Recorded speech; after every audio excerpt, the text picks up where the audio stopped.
Video like जरूर कर लीजिए और ऐसे वीडियो लगातार फ्री में पाने के लिए चैनल को तुरंत सब्सक्राइब कर लीजिए और बेल आइकन को जरूर टैप कर लीजिए ताकि आगे भी सारे वीडियो आपको मिलते रहे। यूट्यूब में फॉलो करते हैं तो प्लीज ये वाला फ्री टेलीग्राम चैनल जरूर ज्वाइन कर लीजिएगा। सारे नोटिफिकेशन सारे अपडेट यहीं पे आते हैं, ध्यान रखिए।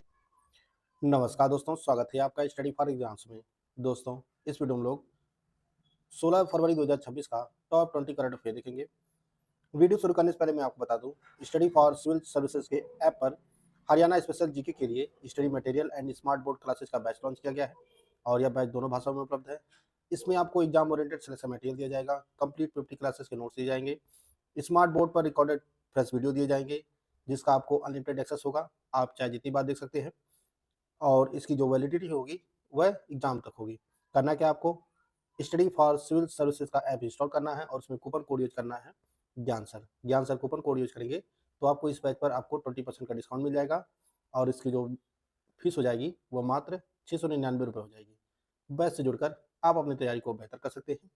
देखते हैं आज का पहला प्रश्न। फिर आज का जो पहला प्रश्न है, नई दिल्ली में आयोजित एशियन राइफल पिस्टल चैंपियनशिप 2026 में किस देश ने पदक तालिका में शीर्ष स्थान प्राप्त किया है? यह भारत ने 94 मेडल जीतकर भारत जो है पदक तालिका में शीर्ष पर रहा।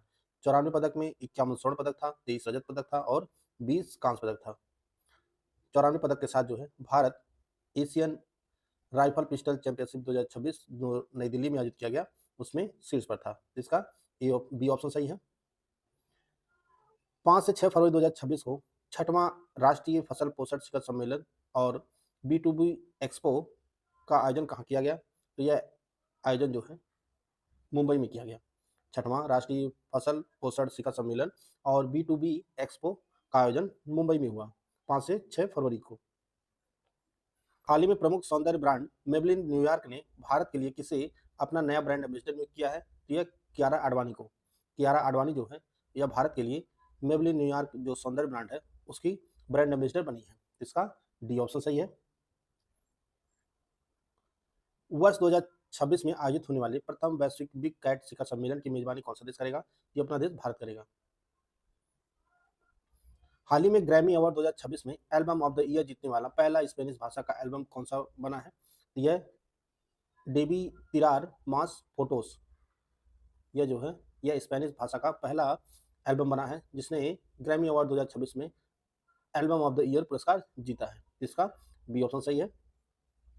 अगला जो प्रश्न है, 1 जनवरी 2026 को भारतीय तटरक्षक बल ने अपना कौन सा स्थापना दिवस मनाया है?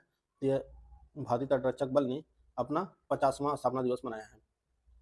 50वां स्थापना दिवस मनाया है भारतीय तटरक्षक बल ने। यह इसकी स्वर्ण जयंती थी। 28 जनवरी 2026 को 99 वर्ष की आयु में निधन हुए फादर थॉमस वी कुन्नुनकल किस क्षेत्र के प्रसिद्ध व्यक्तित्व थे? तो यह प्रसिद्ध शिक्षा के लिए जो है प्रसिद्ध व्यक्तित्व थे। शिक्षा के लिए जो है यह प्रसिद्ध थे और इन्हें जो है शिक्षा में योगदान के लिए 1974 में भारत सरकार द्वारा पद्मश्री से सम्मानित किया गया था और यह जो है सीबीएसई के पूर्व अध्यक्ष भी रहे हैं। फादर थॉमस वी कुन्नुनकल, इसका डी ऑप्शन सही है। इनका शिक्षा के क्षेत्र में अमूल्य योगदान था। दिसंबर 2025 के आंकड़ों के अनुसार भारत की कुल नवीकरणीय ऊर्जा क्षमता में कौन सा राज्य शीर्ष योगदानकर्ता बन गया है? तो भारत की नवीकरणीय ऊर्जा क्षमता में जो सबसे ज़्यादा योगदान है देश में, यह आपका गुजरात ने जो है दिसंबर 2025 तक भारतीय कुल जो स्थापित नवीकरणीय ऊर्जा क्षमता है उसमें जो है 42.583 गीगावाट जो है स्थापित किया है और यह देश में पहले स्थान पर है। दूसरे स्थान पर राजस्थान है, तीसरे स्थान पर तमिलनाडु है। तो इसका जो सही आंसर है वो आपका ऑप्शन सी, गुजरात का योगदान जो है देश में सबसे ज़्यादा है। हाल ही में चर्चा में रहा NYSP 2.0 वेब पोर्टल किस मंत्रालय की पहल है? तो यह संसदीय कार्य मंत्रालय की पहल है और यह पहल जो है हाल ही में यह पोर्टल लॉन्च किया गया है NYPS 2.0। यह है नेशनल यूथ पार्लियामेंट स्कीम। यह वेब पोर्टल है जो हाल ही में लॉन्च किया गया है और यह संसदीय कार्य मंत्रालय की पहल है जिसका उद्देश्य जो है युवाओं को संसद की कार्यप्रणाली से अवगत कराना है। इसका सी ऑप्शन सही है। फरवरी 2026 में जारी हेनले एंड पार्टनर्स की ग्लोबल पासपोर्ट इंडेक्स के अनुसार भारत को विश्व के सबसे शक्तिशाली पासपोर्टों की सूची में कौन सा स्थान मिला है? तो भारत जो है 10 पायदान 2025 में 2025 के आंकड़ों के अनुसार जो है 10 पायदान ऊपर आके 75वीं रैंक हो गई भारत की, 75th हो गई है। 2025 में यह 85 थी और 2026 में जो है फरवरी 2026 में अभी ये रैंकिंग जारी हुई है और इसमें भारत जो है 75वें स्थान पर आ गया है। शीर्ष को देश जो है वह सिंगापुर है, पहले स्थान पर सिंगापुर है, दूसरे पर जापान का पासपोर्ट है, तीसरे स्थान पर जो है साउथ कोरिया का है, तीसरे स्थान पर स्वीडन का है और चौथे स्थान पर जो है यह बेल्जियम का है। तो इसका सी ऑप्शन सही है, भारत की जो रैंकिंग है वह 75वीं है। फरवरी 2026 में अनाहत सिंह द्वारा जीता गया squash on fire open PSA world tour का किस स्तर का टूर्नामेंट था? यह कांस्य स्तर का टूर्नामेंट था। अनाहत सिंह ने जो है अपना पहला पीएसए कांस्य स्तरीय खिताब जीता है। इसका बी ऑप्शन सही है। हाल ही में केंद्र सरकार ने रोहित ऋषि को किस सरकारी स्वामित्व वाली कंपनी का प्रबंध निदेशक नियुक्त किया है? यह India infrastructure finance company limited IIFCL के जो है प्रबंध निदेशक बने हैं रोहित ऋषि। तो इसका जो सही आंसर है वो आपका ऑप्शन बी है।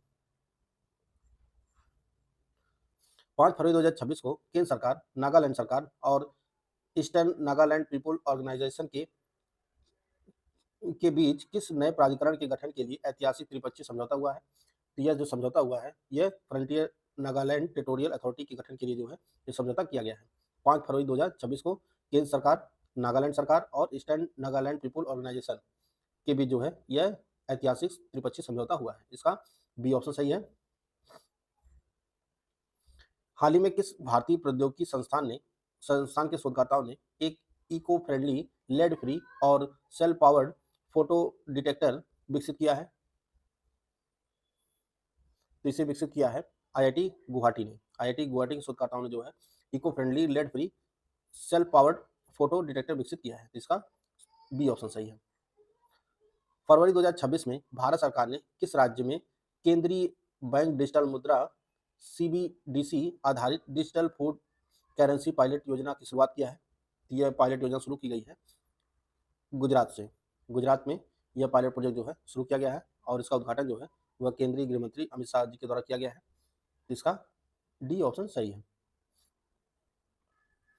पूर्वोत्तर भारत की पहली इमरजेंसी लैंडिंग फैसिलिटी ELF किस राष्ट्रीय राजमार्ग पर बनाई गई है? तो यह NH37 पर जो है पूर्वोत्तर की पहली इमरजेंसी लैंडिंग फैसिलिटी बनाई गई है और इसका उद्घाटन जो है PM नरेंद्र मोदी ने किया है।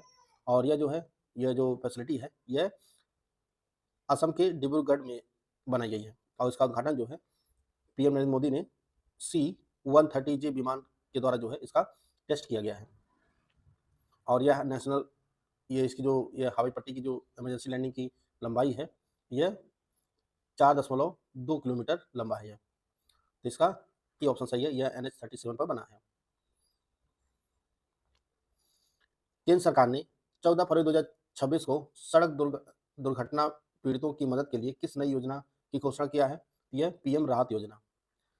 PM नरेंद्र मोदी ने 14 फरवरी 2026 को PM राहत योजना का घोषणा किया है और आप सभी को पता है कि PMO का एक नया ऑफिस बना है PMO का और उसका जो नाम रख दिया गया है वह सेवा तीर्थ रख दिया गया है और 14 को जो है सेवा तीर्थ में PM नरेंद्र पहुंचे हैं। तो इस योजना का घोषणा किए हैं और इस योजना के तहत सड़क दुर्घटना पीड़ितों को जो है 1.5 लाख तक का जो है कैशलेस उपचार मिलेगा। तो इसका डी ऑप्शन सही है। 16 फरवरी 2026 को नई दिल्ली के भारत मंडपम में शुरू हुए AI इम्पैक्ट समिट 2026 का उद्घाटन किसने किया है? यह प्रधानमंत्री नरेंद्र मोदी ने किया है।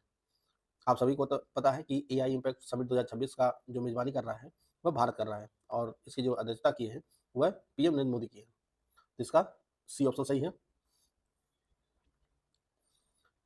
13 फरवरी 2026 को WHO ने किस भारतीय कंपनी द्वारा निर्मित novel oral polio vaccine type 2 NOPV2 को प्री क्वालिफिकेशन प्रदान किया है?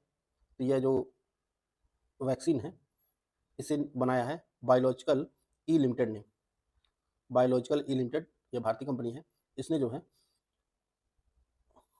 पोलियो की ओरल वैक्सीन बनाया है जिसका नाम है NOPV2 और इसको जो है WHO ने प्री क्वालिफिकेशन प्रदान कर दिया है। तो इसका ए ऑप्शन सही है। दुर्लभ आयुर्वेदिक पांडुलिपियों को डिजिटाइज करने के लिए समझौता ज्ञापन हाल ही में किन दो संस्थाओं के बीच हुआ है? किन संस्थानों के बीच हुआ है? तो यह CCRS आयुष मंत्रालय और बेरहामपुर विश्वविद्यालय के बीच हुआ है। यह जो समझौता हुआ है केंद्रीय आयुर्वेदिक विज्ञान अनुसंधान परिषद आयुष मंत्रालय और बेरहामपुर विश्वविद्यालय के बीच हुआ है। तो इसका बी ऑप्शन सही है। तो दोस्तों यह 16 फरवरी का करंट अफेयर था जिसको हम लोग कवर कर लिए हैं। पिछले दिन का करंट अफेयर एक बार फटाफट रिवाइज कर लेते हैं। हाल ही में किस राज्य सरकार ने महिलाओं और ट्रांस वीमेन के लिए मासिक पेंशन योजना स्त्री सुरक्षा शुरू किया है? तो यह केरल सरकार ने शुरू किया है। हाल ही में संपन्न हुए बांग्लादेश के 13वें संसदीय चुनाव में किस राजनीतिक पार्टी ने पूर्ण बहुमत प्राप्त किया है? तो यह BNP ने प्राप्त किया है।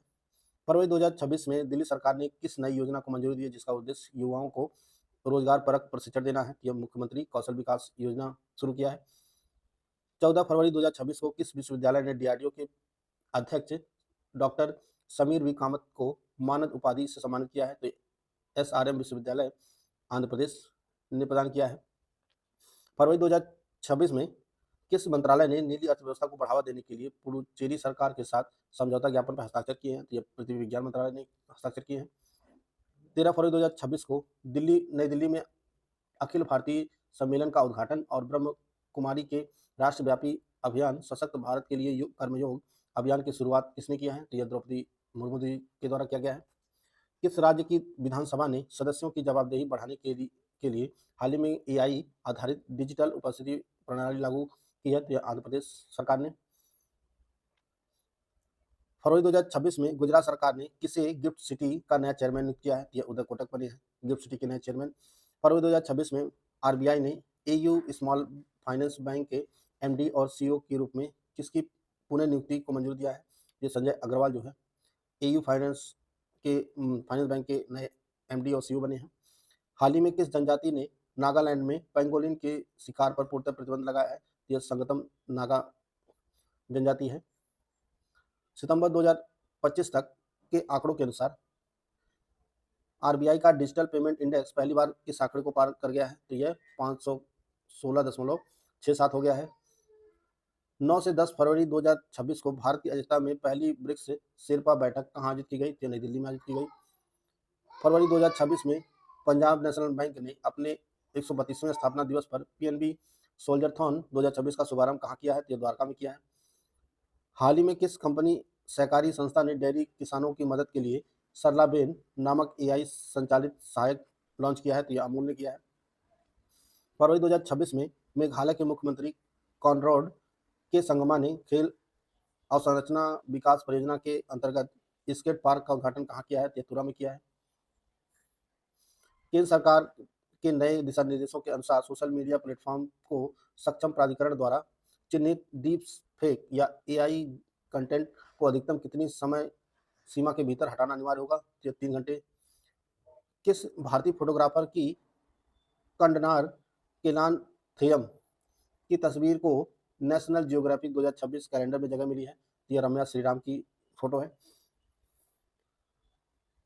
फरवरी 2026 में केंद्र सरकार ने कितने स्मारकों को राष्ट्रीय महत्व के स्मारकों की सूची से हटा दिया है? तो यह 18 है। हाल ही में उत्तराखंड के मुख्यमंत्री पुष्कर सिंह धामी ने किस स्थान पर शारदा नदी कॉरिडोर की आधारशिला रखी है? तो यह टनकपुर में रखा गया है।